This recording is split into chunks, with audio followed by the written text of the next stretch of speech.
What is up, Ravens Flock? Huge shout out for your support for the 410 Sports Talk. James and Glenn are the best in the business. They're killing it right now. They love talking Raven talk. Make sure you go subscribe to their channel. Let's go Ravens. Big trust. Welcome in, everyone, to another episode of 410 Sports Talk. I'm Glenn Martin, riding solo for this episode as Jimmy is attending to some very important matters. So it's just me today with this one, dropping some very, I guess it's important news. It's always important news when it's involving your Baltimore Ravens. But yeah, they decided to promote. Of course, everyone remembers Anthony Weaver, who was brought in last season to be the defensive line coach. Of course, previously was a player for the Baltimore Ravens, and then had his first coaching stint with the Houston Texans, where he later took over as defensive coordinator before coming back to Baltimore to serve as the defensive line coach. Now, when Wink Martindale was released by the Ravens, Anthony Weaver did apply for the vacant defensive coordinator position. That defensive coordinator position was given to Mike Macdonald, who, of course, was with the Ravens for, I believe, 7 years before he went to Michigan for one season and is now back serving as the defensive coordinator.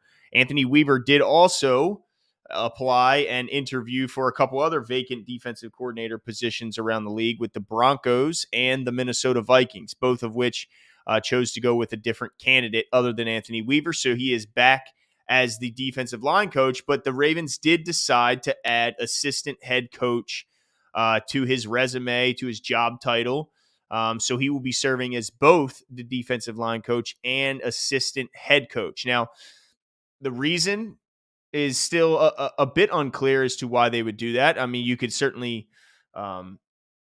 make a few educated guesses as to why they may do that. You know, John Harbaugh, of course, is the rumor is he's getting an extension. I don't know if I don't think he's officially inked that yet, but it is expected that he will remain as the head coach for at least the near future. But he is getting older and is one of the most tenured coaches as far as being on one team in the league.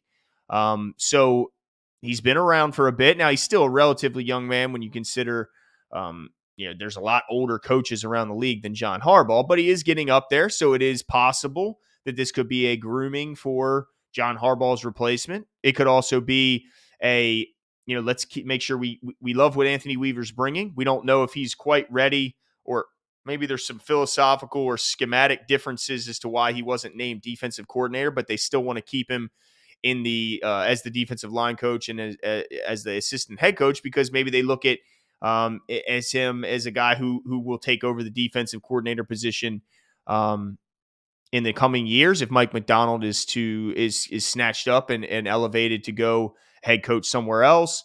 There could also be there's also the thought that, the last time we had an assistant head coach here was David Culley, who was also in two roles, because when he was here, he was, I believe, the passing game coordinator or wide receiver coach, or it may have been both, plus the assistant head coach.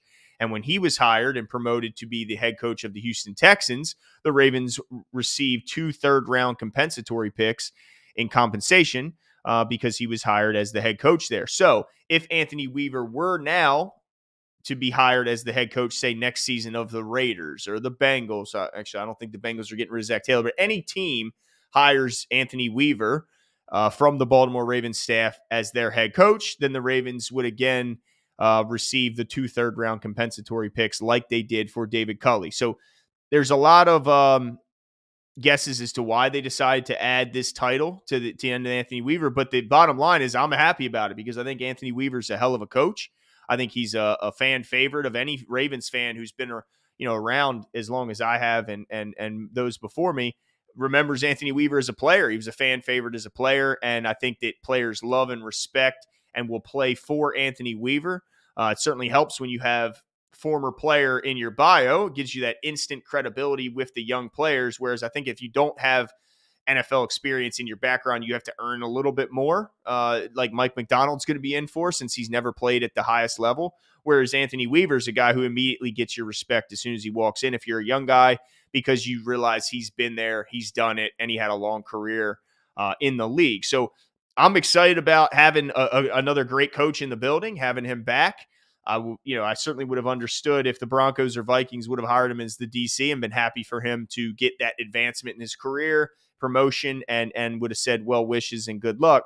But happy to see him back here in the purple and black to continue coaching and building the young players. Because look, this is a big time for the defensive line, especially the interior of the defensive line. We're set to lose some pretty big names that have been staples here in Baltimore. Brandon Williams looks like he might be on his way out, or he's certainly at least testing free agency. And he's been around a long time. And so and then Calais Campbell, another guy who says he's not retiring just yet, but he is a free agent and could play his final years elsewhere. So the Ravens are looking to develop the current young talent they have at the defensive line, as well as bring in new talent to help bolster that position. And Anthony Weaver will be a huge part of that. But it looks like his role will now be expanding to assistant head coach. Not sure exactly what the day-to-day differences will be in his job. I'm sure he'll still be heavily involved and primarily involved in developing the defensive line. But he could certainly be involved in some of the strategic changes that they might make, some schematic moves they might make, because now he has that assistant head coach moniker and title, which he's going to be right next to Harbaugh for a lot of things. So excited to have Anthony Weaver back in Baltimore on the staff to continue to develop these young players. And yeah, so happy for him and happy for the Ravens and Ravens fans. But let me know what you guys think. Are you happy to see Anthony Weaver back in Baltimore? I don't really know how you'd be disappointed in this, but let me know if you are, all in the comments below, and we will talk soon.